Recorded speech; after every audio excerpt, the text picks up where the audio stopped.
കേരളത്തിൽ CPM വീണ്ടും ഒരു നീക്കത്തിന് ശ്രമിക്കുകയാണ്. അതായത് ഗൃഹസമ്പർക്കം എന്ന് പറയുന്ന ഒരു പ്രത്യേക പരിപാടിയുമായി വീണ്ടും CPM ഇറങ്ങിത്തിരിക്കാനുള്ള പ്ലാനൊക്കെ ആയി കഴിഞ്ഞിരിക്കുന്നു.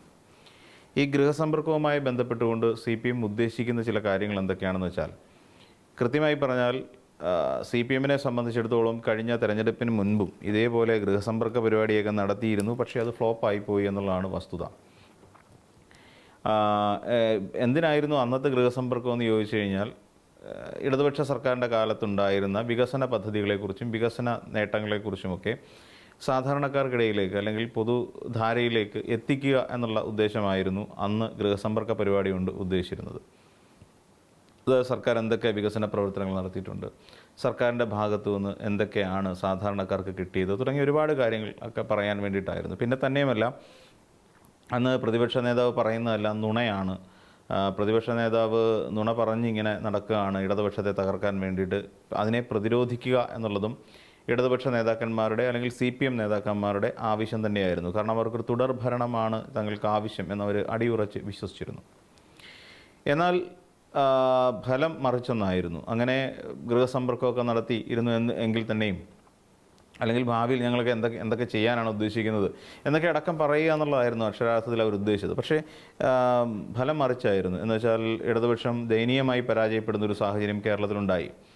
മുൻപെങ്ങും ഇതുപോലെ ഇടതുപക്ഷത്തിന് ഇങ്ങനെ ഒരു പരാജയം ഉണ്ടായിട്ടേയില്ല എന്ന് പറയുന്നതാവും ശരി. 102 സീറ്റുകൾ നേടി UDF അധികാരത്തിലേക്ക് തിരിച്ചു എത്തുന്ന കാഴ്ച നമ്മൾ കണ്ടു. അപ്പോൾ അങ്ങനെ വന്നപ്പോൾ തന്നെ മനസ്സിലായി ആ ഗൃഹസമ്പർക്കം അത്രയ്ക്ക് അങ്ങോട്ട് മെച്ചപ്പെട്ടിരുന്നില്ല എന്ന്.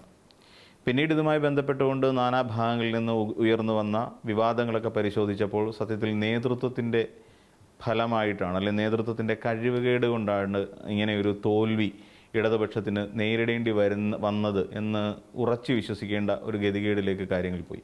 അല്ലെങ്കിൽ അങ്ങനെയാണ് അക്ഷരാർത്ഥത്തിൽ കാര്യങ്ങൾ സംഭവിച്ചത്. എന്ന് വെച്ചാൽ ഇടതുപക്ഷം പരാജയപ്പെട്ടതിൻ്റെ പ്രധാനപ്പെട്ട കാരണം അത് പാർട്ടി സെക്രട്ടറിയായ MB ഗോവിന്ദൻ മാഷും അതോടൊപ്പം വ്യക്തി കേന്ദ്രീകൃതമായ രീതിയിൽ മുന്നോട്ട് പോയതുകൊണ്ടുമാണ് എന്നുള്ള കാര്യം ഏറെക്കുറെ ജനങ്ങൾക്ക് ബോധ്യപ്പെട്ടു. കൃത്യമായി പറഞ്ഞാൽ പാർട്ടിയെ സാധാരണക്കാർക്കിടയിലേക്ക് എത്തിക്കാൻ പിന്നീട് കഴിഞ്ഞില്ല എന്നുള്ളത് തന്നെയാണ് വസ്തുതാപരമായ കാര്യം. എന്നിരുന്നാൽ തന്നെയും പിന്നെയും ഇപ്പോൾ വീണ്ടും ഗൃഹസമ്പർക്കം എന്ന് പറയുന്ന ഒരു പരിപാടിയുമായി ഈ ഇടതുപക്ഷം പുറത്തേക്ക് ഇറങ്ങുകയാണ്. സാധാരണക്കാർക്ക് ഇതിൻ്റെ കൂട്ടത്തിൽ ഫണ്ട് പിരിവ് കൂടി, പ്രവർത്തന ഫണ്ട് സമാഹരിക്കുക എന്നൊരു ഉദ്ദേശം കൂടി ഇതിനകത്തുണ്ട്. ഈ ഗൃഹസന്ദർശനം എന്ന് പറയുന്ന ഈ പരിപാടിയിൽ ഇതിൽ പറയാൻ ഉദ്ദേശിക്കുന്ന ചില കാര്യങ്ങൾ പാർട്ടിയുമായി ബന്ധപ്പെട്ടുകൊണ്ട് സർക്കാരിൻ്റെ ചില ദോഷവശങ്ങളെക്കുറിച്ച് കൃത്യമായി ജനങ്ങളിലേക്ക് എത്തിക്കുക എന്നുള്ളതാണ്. അവരുദ്ദേശിക്കുന്ന 1-2 കാര്യങ്ങളൊന്ന് പ്രിയദർശിനി പദ്ധതി നടപ്പിലാക്കിയപ്പോൾ നഷ്ടപ്പെട്ടു പോയ സർക്കാരിൻ്റെ മറ്റൊരു പ്രോജക്റ്റായ എന്താ പറയുക വനിതകൾക്ക് വേണ്ടിയിട്ടുള്ള ഒരു പദ്ധതി, അങ്ങനെ തുടങ്ങി നിരവധി പദ്ധതികൾ. അതായത് സ്ത്രീ സുരക്ഷാ പദ്ധതി നിർത്തലാക്കേണ്ടി വന്നു.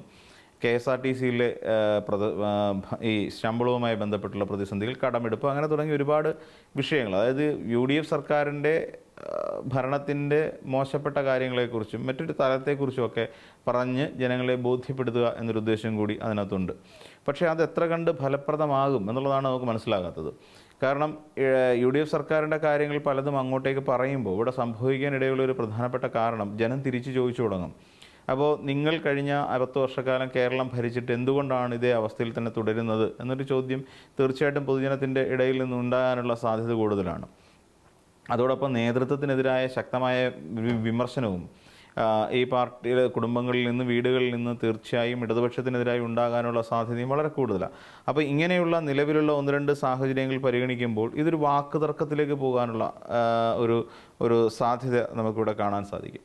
അപ്പം വാക്കുതർക്കത്തിലേക്ക് പൊതുവിൽ പോകുമ്പോൾ ഒരു പ്രശ്നമാകുക എന്ന് വെച്ചാൽ എന്തായിരിക്കാം സ്വാഭാവികമായിട്ട് നമുക്ക് ഊഹിക്കാവുന്നതേ ഉള്ളൂ. അതൊരു വലിയ തർക്കമായി മാറുന്നു. അതിനെ പൊതുജനത്തിൻ്റെ ആ ചോദ്യങ്ങളെ നേരിടാൻ തൽക്കാലം ഇടതുപക്ഷത്തുള്ള ഒരു നേതാക്കന്മാർക്കും കഴിവില്ല എന്നുള്ളതാണ് വസ്തുത.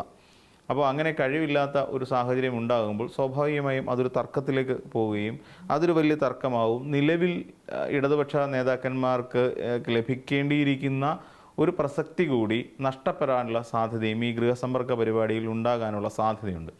അപ്പോൾ അതുകൊണ്ട് തന്നെ ഈ ഗൃഹസമ്പർക്കത്തിനായിട്ടും ഗൃഹസന്ദർശനത്തിനായിട്ടും ഇറങ്ങുന്ന ഈ നേതാക്കന്മാരോട് പ്രത്യേകം കൊടുത്തിരിക്കുന്ന ഒരു നിർദ്ദേശം, നിങ്ങൾ ആരും ഈ അവരുമായി, അതായത് സാധാരണക്കാരുമായി ഒരു സംവാദത്തിന് തയ്യാറാവരുത്, മീൻസ് തർക്കത്തിന് തയ്യാറാവരുത്. തർക്കത്തിന് തയ്യാറാവാതെ കാര്യങ്ങളൊക്കെ മുന്നോട്ട് മുടിച്ചു കൊണ്ടുപോവുക എന്നുള്ളതാണ്. ഇപ്പം നിലവിൽ ഉള്ളൊരു പ്രശ്നമെന്ന് വെച്ചാൽ ഇത് എങ്ങനെ പറഞ്ഞ് ഫലിപ്പിക്കുമെന്നുള്ളത് സി പി എമ്മിനെ സംബന്ധിച്ച് വലിയൊരു ആശയക്കുഴപ്പമാണ്. കാരണം ചോദിക്കുന്ന അല്ലെങ്കിൽ അവർ പറയാൻ ഉദ്ദേശിക്കുന്ന കാര്യങ്ങൾക്ക് കൃത്യമായ ഒരു മറുപടി അവരിൽ ഉണ്ടാകും എന്നുള്ളതാണ് വസ്തുതാപരമായ കാര്യം.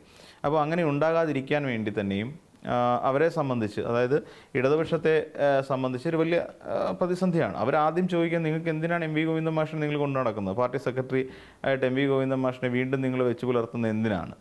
ഇതെന്ന് വെച്ച് കഴിഞ്ഞാൽ ഇപ്പോൾ ഒരു എന്താ പറയുക, വിശാല കമ്മിറ്റി കൂടാൻ പോവുകയാണ്. വിശാല സംസ്ഥാന കമ്മിറ്റി കൂടുന്ന സമയത്ത് ആ കമ്മിറ്റിക്കകത്ത് ഇത്തരം കാര്യങ്ങൾ ചർച്ച ചെയ്യപ്പെടേണ്ടതുണ്ട്. കാരണം തോൽവിയുടെ ഉത്തരവാദിത്വം ആരുടെയെങ്കിലും തലയിലെടുത്ത് വയ്ക്കണം. തോൽവിയുടെ ഉത്തരവാദിത്വം ആരും ഏറ്റെടുക്കാൻ തയ്യാറല്ല. നിലവിൽ ഗോവിന്ദൻ മാഷ് പോലും തയ്യാറല്ല.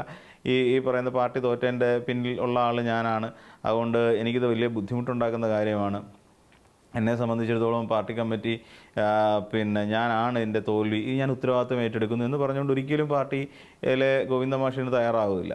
അതോടൊപ്പം തന്നെ സ്ഥാനാർത്ഥി നിർണ്ണയം പാളിപ്പോയി എന്നുള്ളത് പൊതുവിൽ ചർച്ച ചെയ്തുകൊണ്ടിരിക്കുന്ന ഒരു വിഷയമാണ്.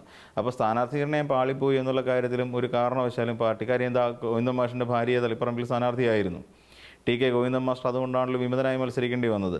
ഇപ്പം പയ്യന്നൂരിൽ ആ സീറ്റ് ലഭിക്കേണ്ടിയിരുന്ന സീറ്റാണ്. അപ്പോൾ ആ സീറ്റ് നഷ്ടപ്പെടാനുള്ള കാരണം ഇടതുപക്ഷത്തിൻ്റെ പിടിവാശി തന്നെയായിരുന്നു. ഇവിടെ നോക്കിയാൽ ആലപ്പുഴ അമ്പലപ്പുഴയിൽ നമ്മുടെ ജി സുധാകരൻ വിജയിച്ച മണ്ഡലം അമ്പലപ്പുഴ, അമ്പലപ്പുഴ മണ്ഡലവും ഇടത് കോട്ടയായിരുന്നു. എന്തുകൊണ്ട് തിരിച്ചു പിടിക്കാൻ അല്ലെങ്കിൽ നിലനിർത്താൻ കഴിഞ്ഞില്ല എന്ന് ചോദിച്ചാൽ പാർട്ടിയുടെ വീഴ്ച തന്നെയാണ്. അപ്പം അത്തരം നിലനിൽക്കാവുന്ന പാർട്ടി കോട്ടകളെന്ന് വിശ്വസിക്കാൻ കഴിയുന്ന പല മണ്ഡലങ്ങളും കൈമോശം വന്നുപോയി. ആ കൈമോശം വന്നതിന് എന്താണ് യഥാർത്ഥ കാരണം എന്നുള്ളതിനെക്കുറിച്ച് പാർട്ടിക്ക് ഇപ്പോഴും നിലവിൽ യാതൊരു ബോധ്യവുമില്ല. പിണറായി വിജയൻ എന്ന് പറയുന്ന ധർമ്മടത്ത് ശക്തനായ നേതാവാണ് പിണറായി വിജയൻ. അല്ലെങ്കിൽ കേരളത്തിലെ ഇത്രയും ശക്തനായ വേറൊരു നേതാവ് ഉണ്ടെന്ന് എനിക്ക് തോന്നുന്നില്ല. അപ്പോൾ അത്രയും ശക്തനായ പിണറായി വിജയനെ പോലൊരു നേതാവ് ധർമ്മടത്ത് ആദ്യത്തെ 5 റൗണ്ടിൽ പോലും ഒരു ഘട്ടത്തിൽ പോലും ലീഡ് നേടാതെ പരാജയത്തിലേക്ക് കൂപ്പുകുത്തുമോ എന്ന് പോലും ഭയക്കാനുള്ള സാധ്യത, അല്ലെങ്കിൽ അതിന് എന്താണ് കാരണം, അപ്പോൾ ആരുടെ ഭാഗത്താണ് പിഴവുണ്ടായിരിക്കുന്നത് തുടങ്ങി നിരവധി കാരണങ്ങളുണ്ടെന്ന് അന്വേഷിക്കാൻ. അപ്പോൾ അത്തരത്തിലുള്ള കാര്യം എന്താണെന്ന് ചോദിച്ചു കഴിഞ്ഞാൽ നമുക്ക് അറിയാം, ഇതൊരു അത്യാവശ്യം ഒരു 70-75 സീറ്റൊക്കെ ലഭിക്കേണ്ടിയിരുന്നതാണ് LDF-ന്. പക്ഷേ അത് കിട്ടാതെ പോവുകയും അതോടൊപ്പം തന്നെ പല വലിയ നേതാക്കന്മാർ, കളമശ്ശേരിയിൽ പി രാജീവ് അടക്കമുള്ള നേതാക്കന്മാർ പൊട്ടി തകർന്നു പോവുകയും മന്ത്രിമാരടക്കം പരാജയപ്പെടുന്ന കാഴ്ച നമ്മൾ കാണുകയാണ്. അപ്പോൾ തുടക്കത്തിൽ പോസ്റ്റൽ വോട്ടുകൾ ശക്തമായ നിലയിൽ ഇങ്ങനെ അടിയുറച്ച് നിൽക്കുന്നൊരു സമയമുണ്ടായിരുന്നു. പോസ്റ്റൽ വോട്ടുകൾ ശക്തമായി നിൽക്കുന്നു, പോസ്റ്റൽ വോട്ടുകൾക്ക് എല്ലാ LDF അനുകൂലം. അതിനുശേഷം നേരെ താഴേക്കാണ് LDF-ൻ്റെ ഒരു ഗ്രാഫ് ചലിക്കുന്നത് നമ്മൾ കണ്ടത്. അപ്പോൾ ഇതിനൊക്കെ എന്താണ് കാരണമെന്ന് ചോദിച്ചാൽ തീർച്ചയായിട്ടും അതിനൊക്കെ ചില കാരണങ്ങളുണ്ടായിരുന്നിരിക്കാം. ആ കാരണങ്ങളെല്ലാം ഈ പറയുന്ന നേതൃത്വത്തിനെ ചുറ്റിപ്പറ്റിയും നേതൃത്വത്തിലേക്ക് വിരൽ ചൂണ്ടുന്നതുമായിരുന്നു എന്നുള്ള കാര്യത്തിൽ യാതൊരു സംശയവുമില്ല. അപ്പോൾ ചുരുക്കി പറഞ്ഞാൽ ഇത്രയേ ഉള്ളൂ, ഇടതുപക്ഷം ഇപ്പോൾ ഇറങ്ങിക്കൊണ്ടിരിക്കുന്ന ഈ ഗൃഹസന്ദർശന പരിപാടി എത്രത്തോളം വിജയകരമായി മുന്നോട്ട് കൊണ്ടുപോകാൻ കഴിയുമെന്നുള്ള കാര്യത്തിൽ ഇപ്പോഴും CPM-നുള്ളിൽ തന്നെ ആശങ്ക നിലനിൽക്കുന്നുണ്ട്. അവർ നേതൃത്വത്തെക്കുറിച്ചും അതോടൊപ്പം ഇവിടുത്തെ വ്യക്തികേന്ദ്രീകൃതമായ ഒരു രാഷ്ട്രീയ വ്യവസ്ഥയെക്കുറിച്ചും ആരെങ്കിലും ചോദിച്ചാൽ അതിനെക്കുറിച്ചൊന്നും കൃത്യമായ മറുപടി പറയാൻ ആർക്കും ഉണ്ടാവില്ല എന്നുള്ളതാണ് ഏറ്റവും പ്രധാനപ്പെട്ട ഒരു കാര്യം.